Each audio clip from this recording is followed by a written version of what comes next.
శ్రీ సత్యనారాయణుని సేవకురారమ్మా, మనసారా స్వామిని కొలిచి హారతులీరమ్మా. శ్రీ సత్యనారాయణుని సేవకురారమ్మా, మనసారా స్వామిని కొలిచి హారతులీరమ్మా.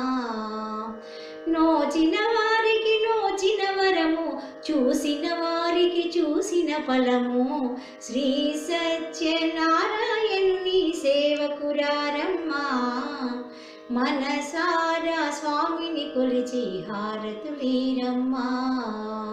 స్వామిని పూజించే చేతుల చేతులట, ఆ మూర్తిని దర్శించే కనులే కన్నులట. తన కథ వింటే ఎవరికైనా జన్మ తరించునట.